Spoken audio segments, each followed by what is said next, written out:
The other day I was watching Pro Blood for the 1000th time, and I began to wonder, could you beat this game without taking damage? I mean, I beat it on Lightly Burl and it wasn't that hard. Okay, it was a little hard. Chernobog was still a pushover though.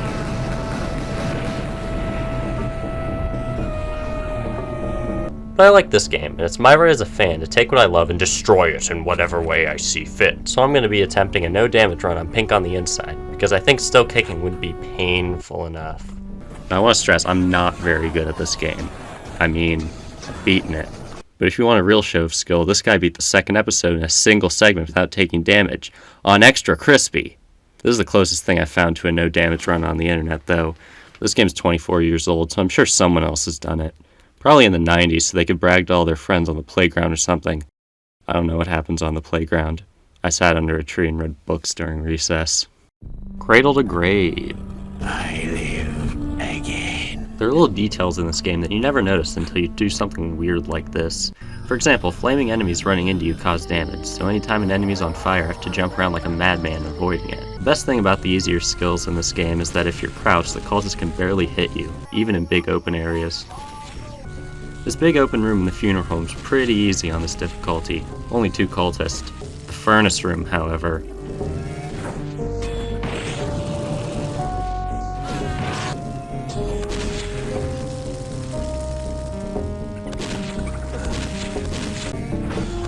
Yeah, I ended up circling around to the other side and using some dynamite. I haven't played this game in a while, and I've forgotten how janky the hitboxes and enemies in the environment are, especially the corners. Also, you can't fully look up or down because the game isn't really 3D. It took some time for me to reacclimate to the build engine's general jankiness. Then I spent about 5 minutes trying to make this jump for the napalm launcher. Let's just skip over that.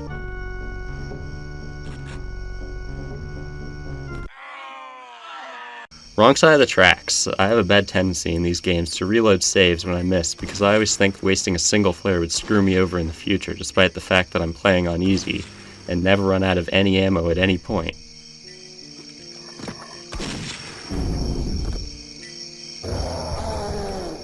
Here's another example of janky environmental hitboxes. Probably something to do with the slopes and stuff. I'm glad the bats don't attack you, despite being listed as enemies in the manual, because they'd be the most annoying enemies, instead of the rats. The rats are the single most annoying enemy for this challenge, at least in this episode. The Tommy gun helps, but I don't have that yet, and pitchforking doesn't work. Their melee range is longer than a guy with a pitchfork somehow.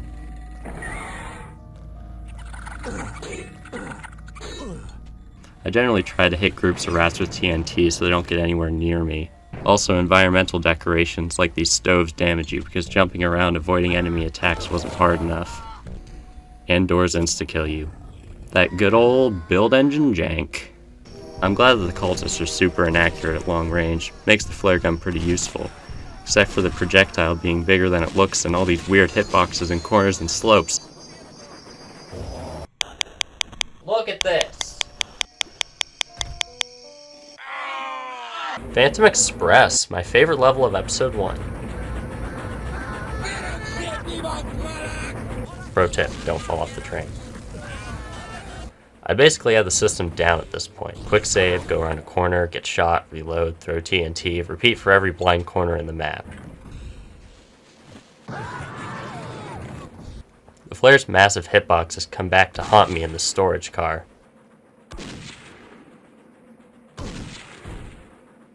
Going slow, taking it one corner at a time. I'm actually starting to enjoy this. That's probably a problem. Time to fix that. Here's the dining car.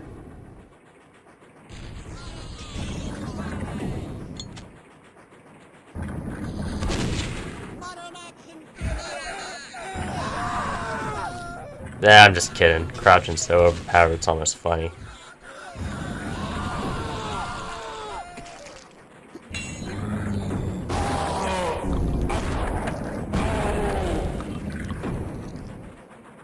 Doors, the deadliest weapon in the build engine. Rats return, in force, ready to make me put my head through my keyboard in frustration. The rest of the level's fairly uneventful. A lot of crouching around corners with the shotgun. And it's time to blow up the train. I must stop this train. End of the line.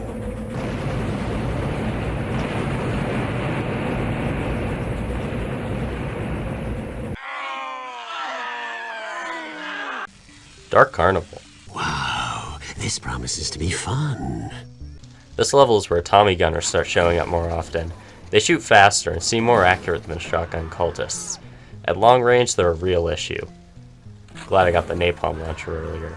I grabbed these jump futes, they're useful later.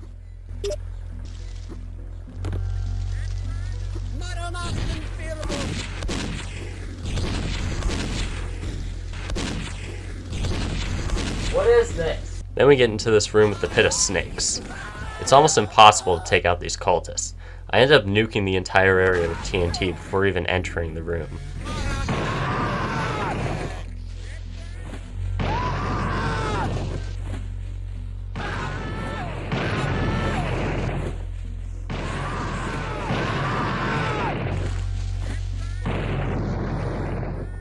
After a quick stop to play with Caleb's best friend, Duke Nukem, Oh, shake it, baby. we walk along the tightrope for the key. Ta-da! Here's the first appearance of the reflective shots power-up.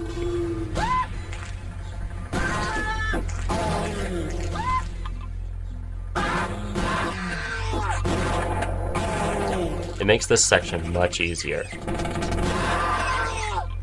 Now it's on to the first appearance of the gargoyle. One napalm shot takes care of them, but they move around all fast and twitchy, making them hard to hit. Splash damage doesn't help either. After watching some cultists explode, I jump across these pillars. I said jump across the pillars. Jump across the pillars! You just jump! And enter the secret level, House of Horrors. Over the lips, through the gums, look out, Tommy, here I come. Then we reach the single thing that killed me most during this entire run. This door. Overall, this level wasn't too hard. Enemy ambushes will always be a problem, but that's what the quick save button's for. Using the jump boost to avoid this underwater section, I get into the big spiral hallway that opens up into this room.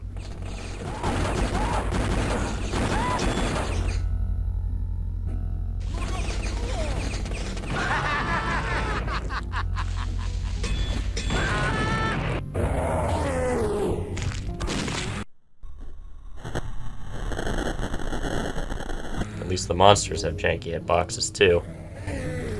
The rest of the level is just a bunch of tossing TNT around corners and trying to hit long-range shots with the flare gun.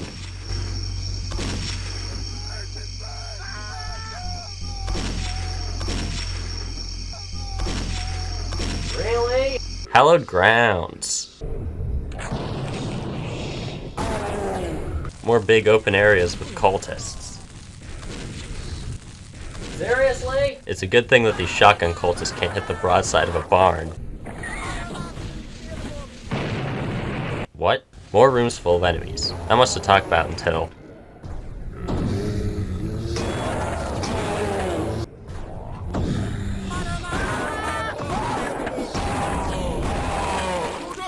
Too easy. These tight hallways are more difficult, especially with Tommy gunners.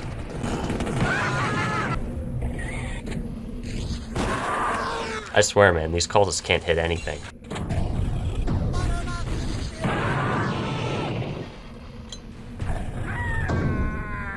Oh, okay. This cultist stealths around a pillar trying to get the drop on me. What's behind door number 2? Whoa, wrong door. Oh. Alright, door number 1. Whoa, wrong door. Oh, come on, the fireball doesn't even hit me. Good thing the cultists are somehow more inaccurate at long range.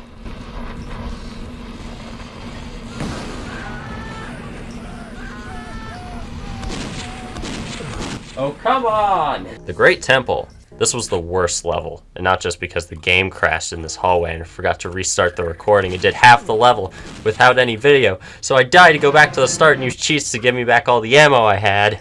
I think if I threw all these remote bombs in a pile, it would crash the game.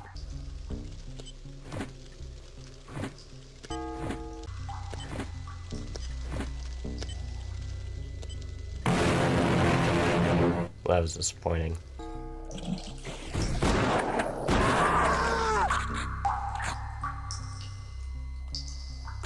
These flare hitboxes are so messed up, man. These Tommy gunners up here were an issue my first time through this section. I just hit them with flares the second time around. The door right here took a few attempts. Just had to get the right angle. Game kept crashing right here, which is a bad thing because there's 2 Tommy gunners at the end of a straight hallway. I just had to hope at this point.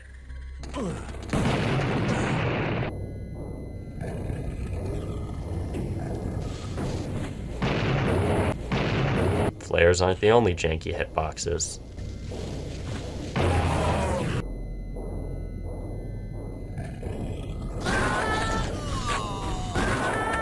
Was he even aiming for me? I kind of waste this reflective shots. Would have been very useful in a couple of rooms. 100 zombies in a tiny room. I'm glad the monsters aren't infinitely tall in this game like in Doom. That would make this definitely impossible.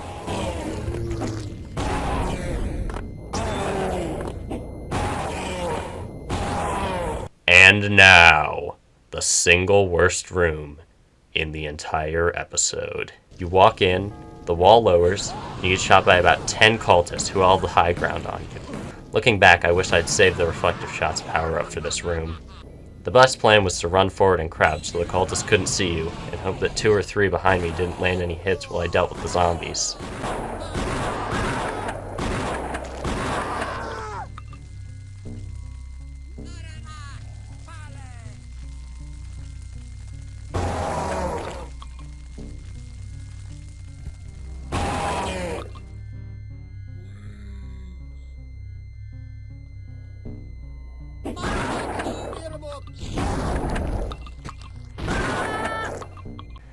After 15 or 20 attempts, I finally made it through. Just barely. Nothing else in the episode comes close to that room. Unfortunately, the level is still going. Past some exploding zombies, avoid the napalm shooters. Rounding a corner, some cultists are sitting around an explosive barrel. Then we get to this room. Big and open with cultists above and behind you. It took a few tries. And here's where I thought this no-damage dream would come to an end. You can't crouch under this fire. It still hits you. The pattern is so fast at this point. In the run, I had spent over 40 minutes on this one level. I was tired and frustrated and about to lose all hope. But I managed to do it. Again with the accuracy on these cultists, man. The spiral staircase was difficult. Close quarter shotgun cultist that opens up to a Tommy gunner at a distance. Ooh, find the secret here.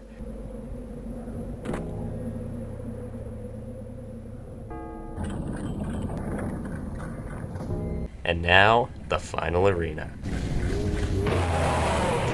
Which is actually pretty easy because you get an invincibility here.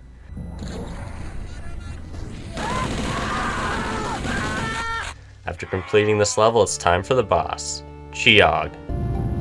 Show yourself! Show yourself! Probably the easiest boss, at least for this challenge. There's this bug where if you crouch and walk backwards, he can't hit you at all. 50 shotgun shells later, he goes down, and that's episode 1 completed without taking any damage. Sleep, Ophelia.